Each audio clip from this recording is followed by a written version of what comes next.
Hugh, it's great to have you here on the show to talk to us about all things cycling. Now, this week, you happen to have an event that's going to be happening called the Freedom Ride. Why don't you tell us a bit more about that? This is the Freedom Ride Soweto. It's our 6th iteration, and it's slightly different from the other ones. It's going to be contained in a slightly smaller area. It's going to be about 20 Ks, and it's going to be pretty much within sort of central Soweto, if we can describe it as such.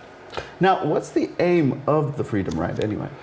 The overarching idea, we had our first one about 3 or 4 years ago, I think. It was shortly after Nelson Mandela had died, so it was to kind of celebrate his life, celebrate his ideals, and integrate it with cycling in Johannesburg to promote the concept not only within commuter, but also recreation.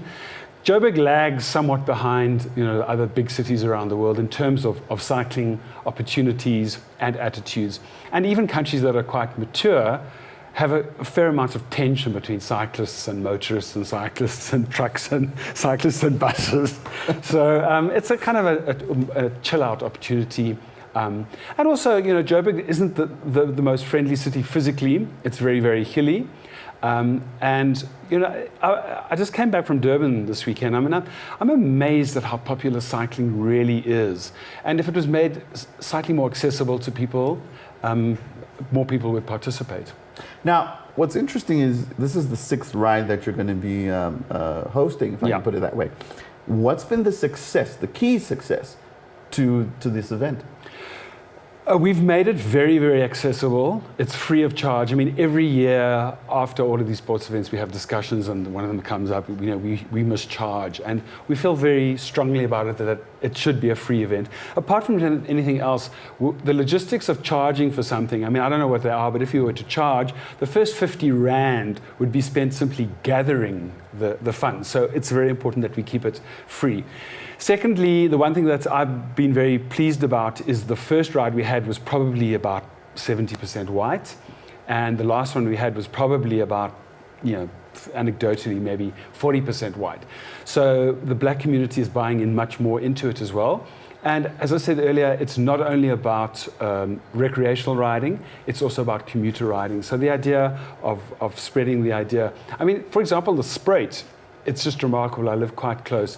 If you ride on it during a weekday, I might come across, if I came across 10 cyclists, it'd be a lot. If you ride there on a Saturday, Sunday, or a public holiday, there are literally hundreds and hundreds and hundreds of cyclists, which is good.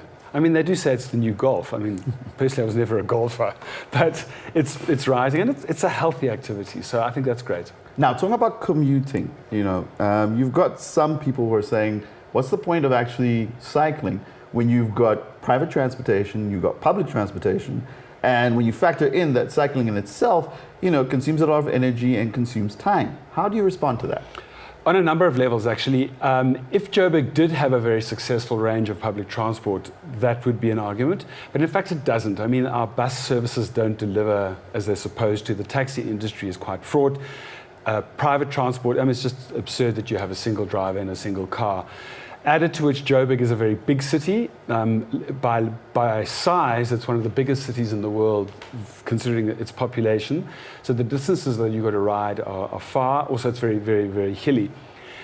Even in countries like Denmark, say Copenhagen or the Netherlands, which do have very, very good transport systems, they're putting over such a huge range of facilities for bikes that I've ridden on a couple of them. Some of them are actually seriously oversubscribed. I mean, they have bike highways. Chicago, for example, has about a 30 or 40 kilometer bike highway. That is, the traffic on the bicycles, I mean, they're victims of their own success. The traffic on the bicycles is almost as bad as it is on the cars. So I don't think nobody's proposing a single solution, because there isn't one, but cycling certainly needs to be given its place within the big pie chart of what's available to people. Okay. Let's talk about the Freedom Ride. For those who are going to be there on the day, what is the most important thing that they need to be aware of? I think it's going to be a sunny day. It's Sunday at 7 o'clock. It's about 20 Ks. So that'll be probably around 2 hours. I mean, we try to accommodate, it's not a race, it's a ride. We say this every year, and then the racing snakes definitely come. The Joburg City Council has generally in the past been quite helpful in terms of road closures. So be hydrated, wear a helmet, and probably ride in a group. Thus far, they've been really well coordinated, and people have generally enjoyed them very much. There will be water points as well, but people should bring hydration. And to those who want to participate but don't know how to? Very easy. Probably the easiest is to go onto the Facebook page, Freedom Ride, and there is a Freedom Ride website, freedomride.co.za. And we like people to register. We prefer people to register, just so that we can monitor numbers. We have managed to develop, to extrapolate information. If we know so many people register, we expect 3 times that number to arrive. But we're trying to instill a sense of responsibility because it's free. We have a problem monitoring the numbers and the registration. So we would like people to register and carry identification with them in case there's a problem. We've never had an issue in the past, but again, the better prepared you are, the greater the chance of things being a great success. Thank you very much for having this little conversation with me. All the best on Sunday. Thank you, my pleasure, and thank you for having us.